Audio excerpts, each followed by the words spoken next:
Hi, I'm Mike. I'm an American who's been living in Paraguay for the last 15 years, and I make videos about Paraguay and my life here. And I haven't been posting for the last couple of months because of a health issue, but recent events in the United States with this leftist violence has motivated me to get back on my horse and make a couple videos. I'm going to make this video today, and I'll be making one about the recent events in the United States in the near future. When I do, I'll post it here. So anyway, the topic of today's video is how the COVID response here in Paraguay shows that Paraguay is a fantastic place to live. And this video is intended for people who are thinking of moving here, not for people here that are coming here for tourism or something. It really doesn't apply to you. But if you are thinking of moving here and you need help getting your residency here, check out my webpage, paraguaymike.com. My wife is a lawyer, and she has been providing those services for the last 10 years. So let's look at this now. How did Paraguay's COVID response show that it's a great place to live? Well, I'll sum it up in two words: weak government. Paraguay's COVID response demonstrated how weak of a government exists here, and that's a good thing. My belief is that, or my position is that weak government is the best government. Now, of course, we're talking about a sliding scale here. On one end of the scale, weakest government, let's just say Somalia in the early 1990s. And on the other end, the maximum may be North Korea in 2025, right? From weakest to strongest. And I'm not talking about a Somalia situation. I'm talking about somewhere mid-range. And I would put Paraguay's, on that sliding scale, maybe Paraguay's government is somewhere around 40 or 50 on that scale to 100. Whereas the governments in Western Europe and in North America are 85% or higher, or 85 or higher. I mean, really, it's one of the reasons that I enjoyed, or that I decided to move here back in the late 2000s, was government was in the United States was already too intrusive for my liking, and having people come and tell you where you can plant a tree, and having to submit a permit so you can put a doghouse on your property, things like that. And what is government anyway? I mean, when you really look at it, at the end of the day, government is basically a group of basically corrupt politicians, sociopaths who will lie to you to get your vote and really don't have any vested interest in doing anything other than what their funders say, what their donors, supposed donors, but the people who line their pockets. And then the rest of government is basically bureaucrats. And a lot of them are just doing it for the paycheck. They go along with whatever they're told, and the other ones are even worse than that. They enjoy the power trip, being able to come and tell somebody that their sidewalk is 6 inches too far to the left, so they need to rip it up and redo it. So government really isn't a good thing in my book. Even when they're called upon to do something, when really something that they are responsible for happens, something bad happens, they screw it up. And then they come up with excuses like, Hurricane Katrina back in 2005, I think. And you had, that famous line from Bush after they screwed it all up, and he goes, "Good job, Brownie." They laugh it off and play it off like, oh, everything is fine. The flooding in North Carolina, what was it, last year, and the pathetic response by the government, the fires in Hawaii and in California, even when they're supposed to be doing something that is their responsibility, they don't do it right. So I'm not a big fan of government, and that's why I enjoy seeing the government at the level it is here. But anyway, to demonstrate what I'm talking about here, I found this clip. I shot this in 2020 at the end of May. So this is basically almost at the very top of the COVID quarantine here, the lockdown. And for some context, we had some kind of an issue at our house in Atyrá, And of course, we were sequestered in the house we were renting at the time in Luque, and we had to get from Luque to Atyrá through through the checkpoints and everything. And anyway, that's what this video is. We went out for the night, and I took this video, and I'll play this, and then I'll come back and make commentary. Okay, so it's Thursday night, and here we are in Atyrá, and we have successfully escaped Luque. I had a document from my work saying that I'm a courier, so we were able to pass a checkpoint and get to our house. We had to come here because we had an issue to resolve, and we haven't been here for a couple months now, so we made it past the control, and here we are. I did a nice asado, and now a afogada, which I have to say is pretty nice. I love them, and it's been a long time since I made one of those. Anyway, we continue on here in phase 1 of the quarantine, and movement still restricted, of course, and the situation here continues to deteriorate economically. We have, at this point, the last figure I heard was almost 100,000 workers out of work, laid off, suspended, whatever you want to call it. And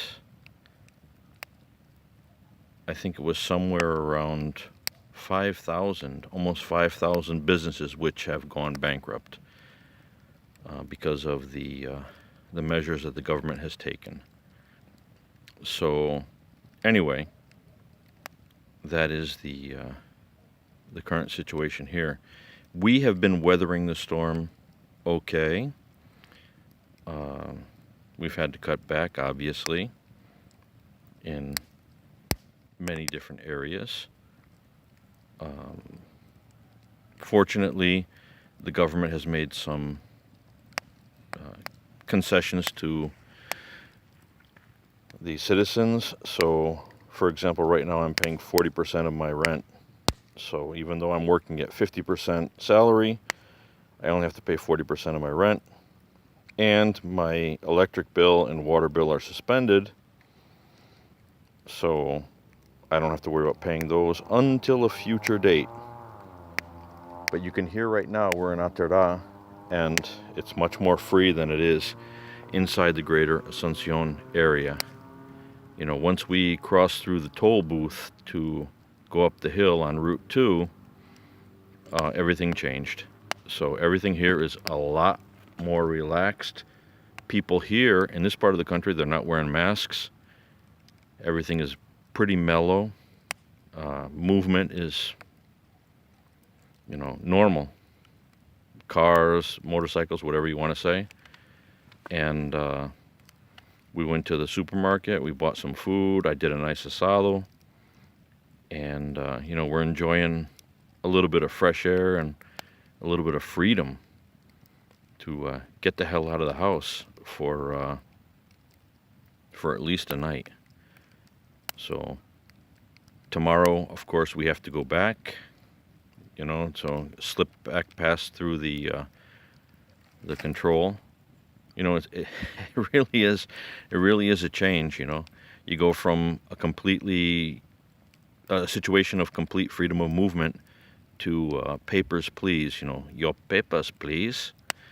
And you got to show the reason why you're on the road. I mean, it's sad, but that's just the way it is. So we're dealing with it. And yeah, if I had my druthers, I'd stay here with my family and we wouldn't go back, but then I wouldn't have a job anymore, so I can't do that one. But yeah, things continue to proceed on here, despite the virus and the quarantine and everything else. People are continuing to soldier on. So anyway, I'm going to enjoy the rest of this night. I'm not going to waste any more time making a video here. I wish you all the best. Now keep in mind, this video was shot during the strong COVID lockdown regulations, and out in Atyrá, they were doing none of it. I went in the store, I went in with my mask on to buy meat and stuff that we needed for the asado, and everybody looked at me like I was a Martian. Like, why? What in the hell are you doing with a mask on your face? And, I made the purchase. We went back. We had the asado, and I did the fogada. And at this point in time, and very soon after, for the next, I don't know, got something on my camera lens here.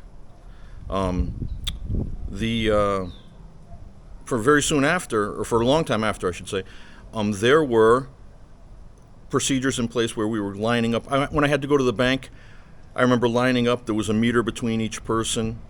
And then the first thing was you had to wait for somebody to leave the bank so that there's a limited number of people could be inside. When one left, one could go in. The procedure was you had to go up, wash your hands with soap and water, dry them off, spray alcohol on them, then get to the door. The security guard would pull out a temperature gauge, put it up to your forehead. If your temperature wasn't too high, you could get in and do your business in the bank. And in the meantime, these people, wow, the mosquitoes are coming out here. The people in other parts of the country were just living life normally. And why is that? Why was that situation even happening? Why wasn't there more of a crackdown in other areas of the country? And keep in mind, Atyrá is only an hour out from the greater Asuncion area, and they weren't able to keep that on lockdown. So I imagine that everybody that was further out, in other states, further down south and out east, that there was even less control, or it was a very similar situation. And the reason being is that Paraguay doesn't have the funding or the manpower to do it.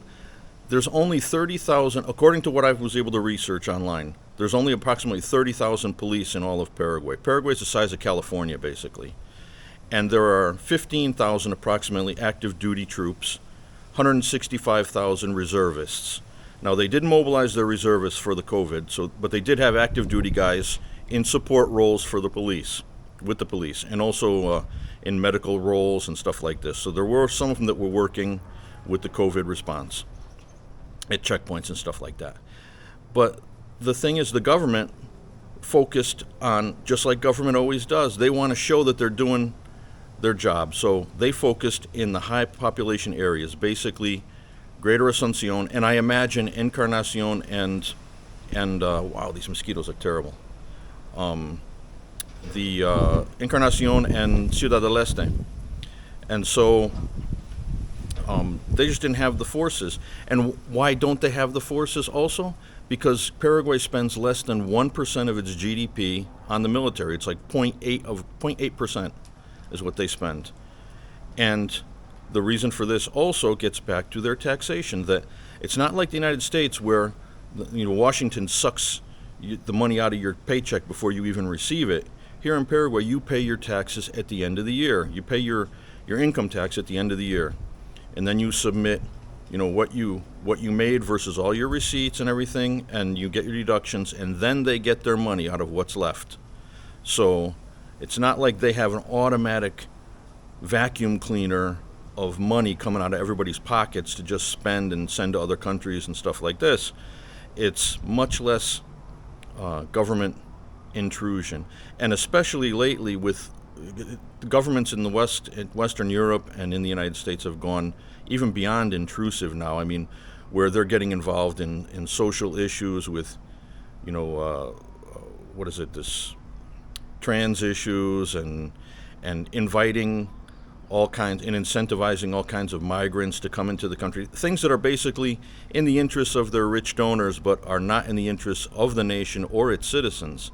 So that's why I think that Paraguay is a fantastic place to live. It's why I'm glad it's one of the many reasons that I'm glad that I live here.